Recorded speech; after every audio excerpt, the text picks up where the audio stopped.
Hello दोस्तों, स्वागत है आप सभी का। आज हम पढ़ेंगे श्री मंगलेश डबराल जी के बारे में, जो कि हमारे प्यारे उत्तराखंड से बिलोंग करते हैं और इनके बारे में हम जानेंगे थोड़ी सी डिटेल में जानकारी।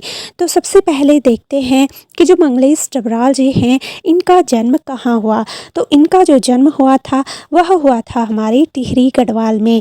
जी हाँ, टिहरी जो ज़िला है वहाँ पे काफल पानी नामक स्थान पर श्री मंगलेश डबराल जी का जन्म हुआ था। और ये जो टिहरी है यह उत्तराखंड ज़िले के, उत्तराखंड जो हमारा राज्य है उसमें जो गढ़वाल मंडल है वहाँ पे पड़ता है टिहरी। तो वहाँ पे हुआ था इनका जन्म। और रही बात कि कब मंगलेश डबराल जी का जन्म हुआ था, तो इनका जन्म हुआ था 16 मई 1948 में। 16 मई 1948 में श्री मंगलेश डबराल जी का जन्म हुआ था। और हमने अभी कुछ ही टाइम पहले इनको खो दिया है, यानी कि इनकी जो मृत्यु हुई वो 9 दिसंबर 2020 में हो चुकी है। जी हाँ, इनकी मृत्यु 9 दिसंबर 2020 में हुई है। इन्होंने अपना जो योगदान है वो काफ़ी रखा है रचना में, हिंदी साहित्यकार में इनका बहुत ही महत्वपूर्ण योगदान रहा है। तो दोस्तों, जो मंगलेश डबराल जी हैं इनके कुछ प्रमुख रचनाएं हैं, कुछ प्रमुख साहित्यकार जो काव्य संग्रह है उनके बारे में हम देखते हैं। इसमें जो प्रमुख है पहाड़ पर लालटेन, जो कि कई बार कई एग्ज़ाम्स में पूछा भी गया है और काफ़ी यह प्रसिद्ध भी है। तो पहाड़ पर लालटेन जो कि मंगलेश डबराल जी के द्वारा लिखा गया है और इसका जो प्रकाशन हुआ था वो हुआ था 1981 में। इसका प्रकाशन हुआ था 1981 में। तो 1981 में हमारा पहाड़ पर लालटेन नामक जो मंगलेश डबराल जी के द्वारा था, इसका प्रकाशन हुआ था। और दूसरा जो बहुत ही महत्वपूर्ण है, हम जो देखते हैं, जी हाँ, बहुत ही प्यारी ये काव्य संग्रह है, बहुत ही प्यारा ये एक था उनका, जो कि इसका नाम है हम जो देखते हैं। तो इसका जो प्रकाशन हुआ था वो हुआ था 1995 में। जी हाँ, 1995 में हुआ था। और इसी के लिए श्री मंगलेश डबराल जी को 2002 में साहित्य अकादमी पुरस्कार से भी सम्मानित किया गया था। तो अगर आपसे पूछा जाता है कि मंगलेश डबराल जी को 2002 में किसके लिए साहित्य अकादमी पुरस्कार मिला था, तो वो मिला था हम जो देखते हैं।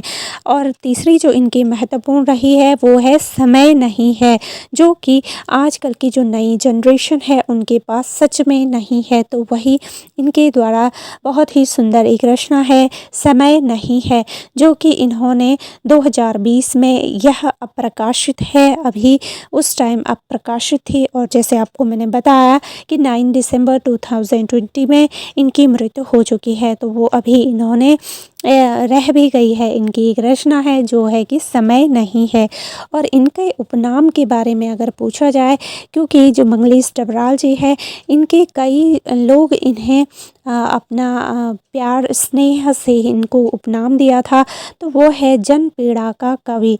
जन पीड़ा का कवि किसे कहा जाता है, तो वो कहा जाता है आपके मंगलेश डबराल जी को। और दूसरा इनका जो उपनाम है वह है सामाजिक चेतना का कवि। तो सामाजिक चेतना का कवि और जनपीड़ा का कवि, ये दोनों ही नाम हमारे श्री मंगलेश डबराल जी को दिया गया था। और बहुत ही प्यारे ये जो उपनाम है, ये इनकी जो व्यावहारिक इनका जीवन रहा है और जो इनकी सोच समझ जैसी क्षमता रही है, जैसी जैसी इनकी रचनाएं रही है, उनके आधार पर जब इनको ये उपनाम दिया गया है, तो सच में यह उपनाम इन पे ही सूट भी करता है।